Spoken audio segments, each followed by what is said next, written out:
मंजिल मिले या ना मिले ये अलग बात है, और हम कोशिश भी ना करें ये गलत बात है। जय हिंद साथियों, मैं हूं राजू कुमार और आप सभी का स्वागत करता हूं आपके अपने चैनल 12th स्टडी सेंटर में। मेरे पास है क्वेश्चन बैंक 12 क्लास के लिए, और यहाँ पे आज हम लेकर के आए हैं इंटीग्रेशन का सब्जेक्टिव क्वेश्चन। इसका अगला पार्ट हम दे चुके हैं और कुछ क्वेश्चन बचे हुए हैं जिसका हम आप लोग को इंटीग्रेशन समझाएंगे, और बेहद ही आसान तरीका से जो आप सीधा एकदम सीधा माइंड में जाएगा। तो चलिए बिना देरी के हुए हम फटाफट से क्वेश्चन को शुरू करते हैं और बनाते हैं, और आप लोग वीडियो में शुरू से अंत तक बने रहिएगा। बहुत मजा आने वाला है क्योंकि यहाँ से बिना सीखे हुए आप लोग को जाने नहीं देंगे। बिल्कुल सवाल जो है, सवाल आपके पास क्वेश्चन देख रहे होंगे, क्वेश्चन 9 तक हो चुका था, क्वेश्चन नंबर 10 देखेंगे।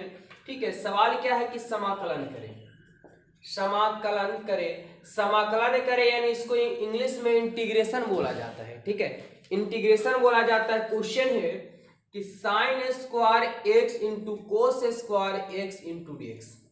जरा ध्यान से देखिएगा, मैथ बनाना कोई बड़ी बात नहीं है, वर्क कॉन्सेप्ट समझना सबसे बड़ी बात होती है।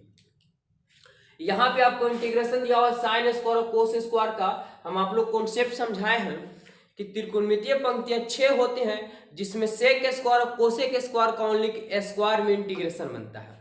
ना तो tan स्क्वायर का बनता है, ना कोट स्क्वायर का बनता है, ना साइन स्क्वायर का बनता है, ना कोस स्क्वायर का बनता है। लेकिन बनता कैसे?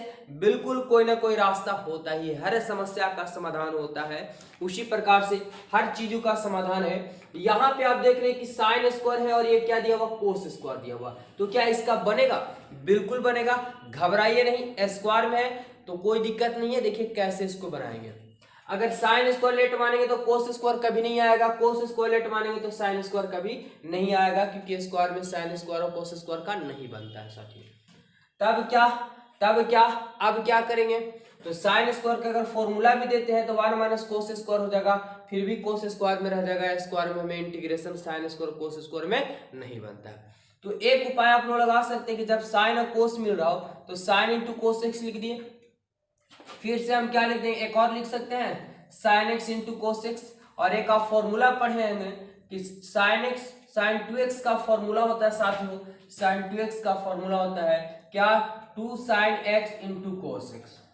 2 sine x into cos x ये फॉर्मूला होता है, बिल्कुल आप लोगों को पता होगा। यहाँ देखिए कि साइन इंटू कोस तो मिला, लेकिन इस फॉर्मूले वाले में जो हमें 2 भी देखने को मिल रहा है, लेकिन हमारा तो 2 है नहीं। तो चलिए हम 2 देते हैं, तो एक और 2 देना पड़ेगा क्योंकि है भी और नहीं भी, आपको ये दिमाग लगाना पड़ेगा।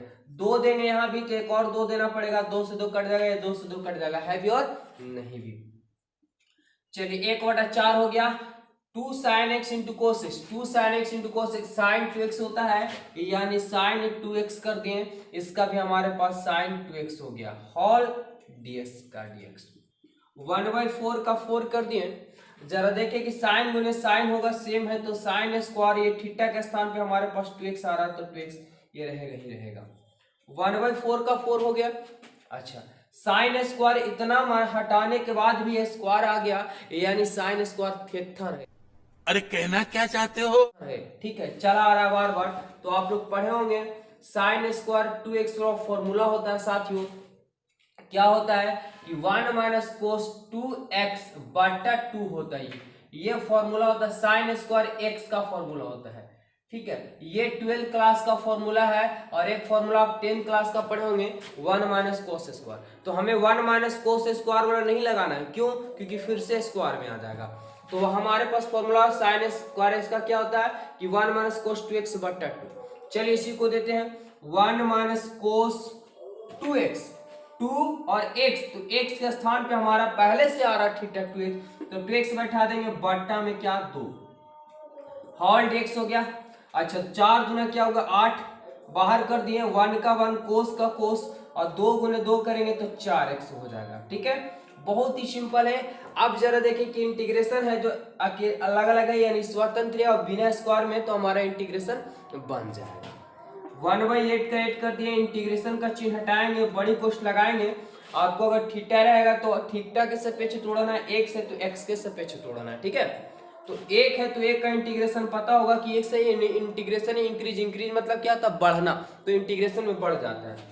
कोस का क्या होता है, तो साइन होता है साइन 4x, लेकिन इंटीग्रेशन में एक नियम पढ़े होंगे विद्यार्थियों कि थीटा का गुणांक बटा में आता है, तो थीटा यानी यहाँ पे थीटा गुणांक 4 है तो बटा में 4 आएगा और निश्चित समाकलन है प्लस c।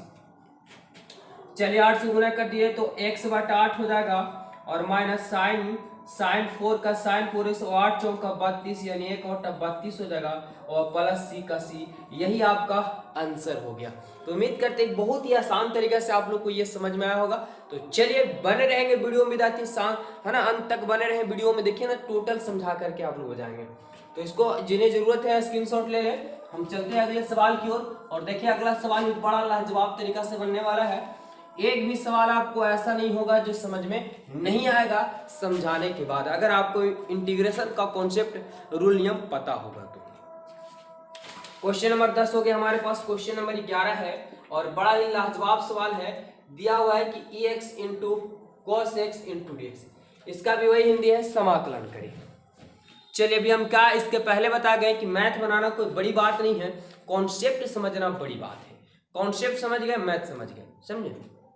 चलिए तो आप देख रहे हैं कि यहाँ हमारे त्रिकोणमिति है और यहाँ पे ex दिया हुआ है, तो इन दोनों कैसे बनेगा, तो इसको ही बनाने का उपाय है, हर समस्या का समाधान है, ठीक है।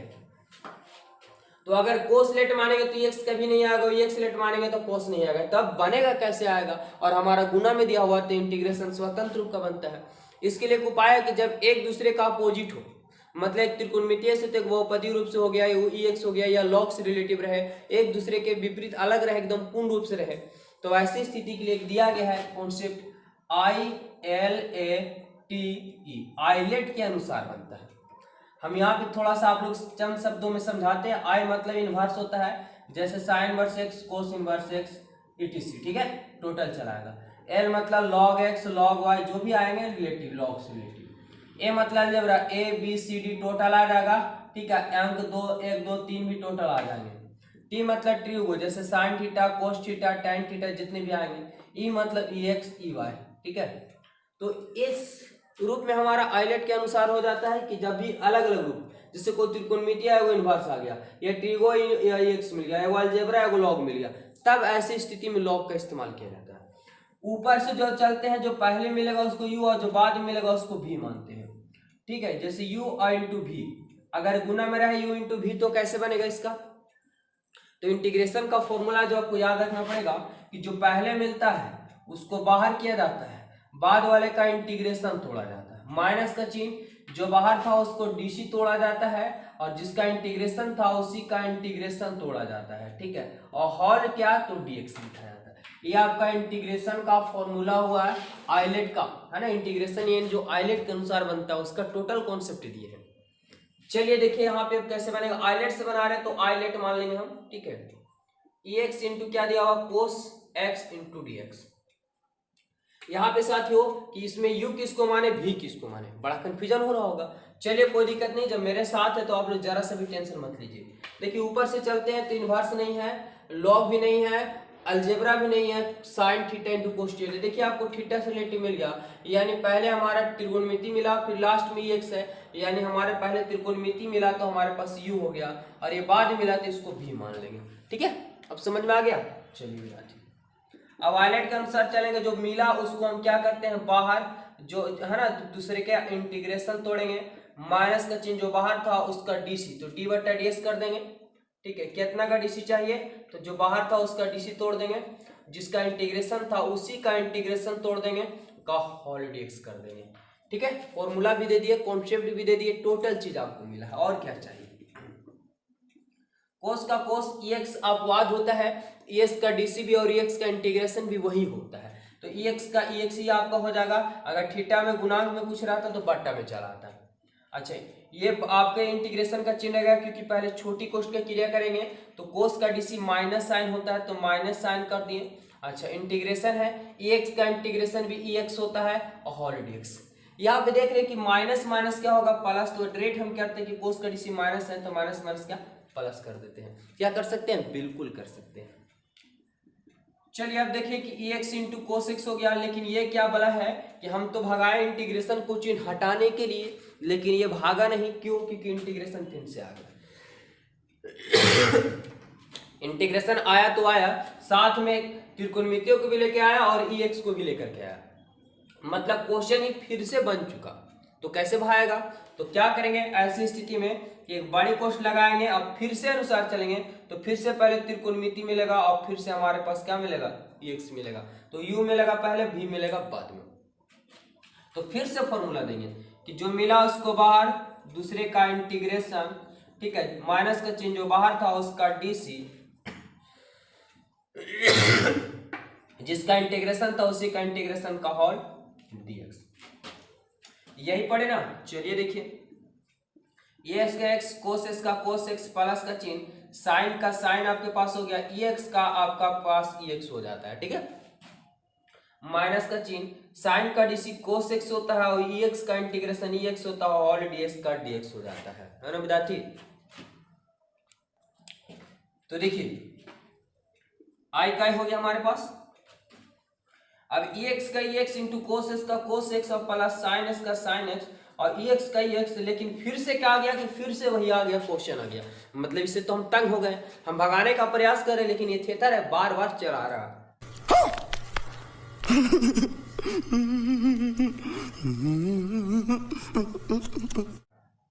तो थोड़ा सा आपको भी दिमाग लगाना होगा कि बार बार आ रहा है, मतलब ये ऐसे भागने वाला नहीं है, इसको भगाने के लिए कुछ हमें और करना चाहिए।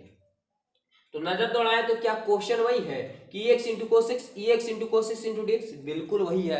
और क्वेश्चन है, क्वेश्चन को हम क्या माने थे, I, तो क्या इसके स्थान पे हम पूरा के स्थान पे I मान सकते हैं? बिल्कुल मान सकते हैं। जब ऐसी स्थिति बार बार आए तो आप क्वेश्चन पे ध्यान देंगे, क्वेश्चन मैच कर जाएगा। यहाँ पे नहीं बैठ रहा था क्योंकि आपके पास साइन था और हमें क्वेश्चन के अनुसार कोस था, तो यहाँ पे हमारा मैच कर गया पूरा। माइनस इधर लाएंगे तो प्लस हो जाएगा I और ये क्या हो जाएगा, माइनस I यानी आए तो प्लस I हो जाएगा। इसमें भी x, इसमें भी x मिल रहा है तो x कॉमन ले लेंगे, cos x और यहाँ से x निकल गया तो क्या बचेगा, sin x, और निश्चित समाकलन था इसलिए प्लस c लगा दिया जाता है। और I और y क्या हुआ तो 2i हो गया, x के x हमारे पास cos x और ये प्लस क्या हुआ तो sin x और ये प्लस में c। अब हम I निकालेंगे मेरे साथियों, तो EX के इस गुना का उल्टा भागा होता है, बाटा में 2 चल जाएगा और ये cos x का cos x और प्लस sin x और ये प्लस c, क्योंकि ये बाद में लगाया गया तो यही रह जाएगा, ठीक है। और ये आपका बन के कंप्लीट हुआ। तो उम्मीद करते हैं कि आइलेट के कॉन्सेप्ट जितने भी आएंगे आप लोग अच्छी तरीके से बना लेंगे, ठीक है। जैसे अगर मान लीजिए कि EX आ गया और x स्क्वायर आ गया, तो जब भी बनेगा तो आइलेट के अनुसार ये EX आ गया, अगर मान लेते कि x आ गया और log x आ गया तो आइलेट के अनुसार बनेगा।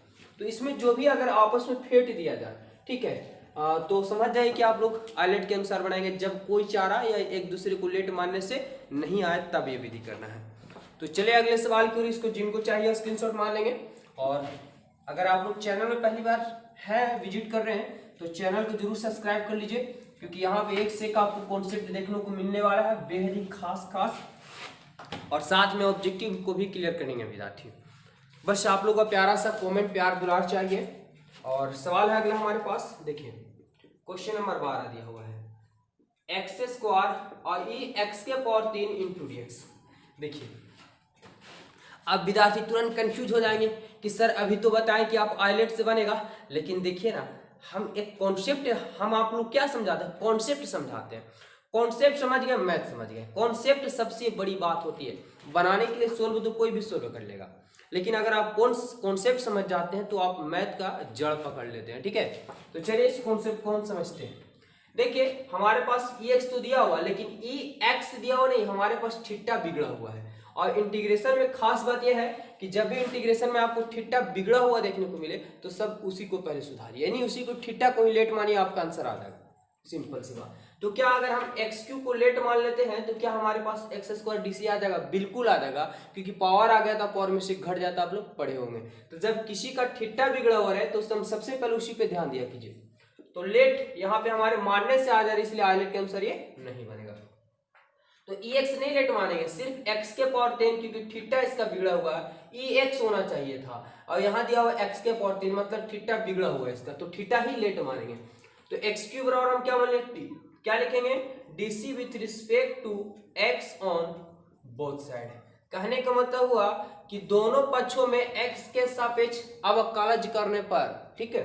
अब यहाँ पे d/dx यानी इसका DC तोड़ना हमें x³ और d/dx इधर हमारे पास t हो गया। x³ का DC क्या होता है, तो डीसी में आप लोग पढ़े होंगे कि पावर आ गया तो पावर में से घट जाता है, यानी 3 आ गया फिर x और 3 में से जाएगा तो 2 होल dx बराबर dt।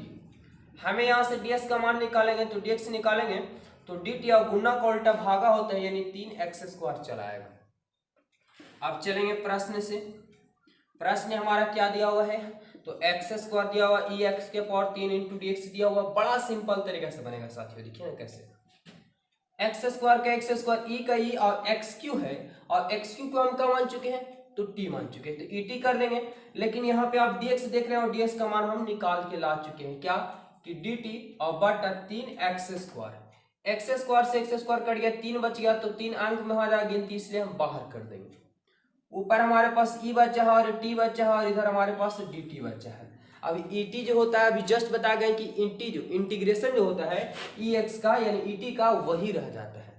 तो 1/3 का 3 et का क्या हो गया, et और प्लस c का अनिश्चित समाकलन के कारण प्लस c। बस हमारे पास आंसर हो गया 1/3 का 3 e का e, और t जो है t का मान आ गया xq, और ये xq कर दीजिए और प्लस c। देखिए कितना आसानी से आ गया आपके पास। तो कॉन्सेप्ट समझ लीजिए मैथ का, आप पूरा मैथ समझ गए, ठीक है। तो उम्मीद करते हैं कि बहुत ही अच्छे तरीके से समझ में आ गया होगा। तो फिर मिलेंगे अगले पार्ट लेकर के। कैसा लगा वीडियो जरूर कमेंट करके बताइएगा, और चैनल पहले बार जुड़े हैं तो चैनल को जरूर सब्सक्राइब कर लीजिएगा। धन्यवाद, मिलेंगे नेक्स्ट वीडियो में।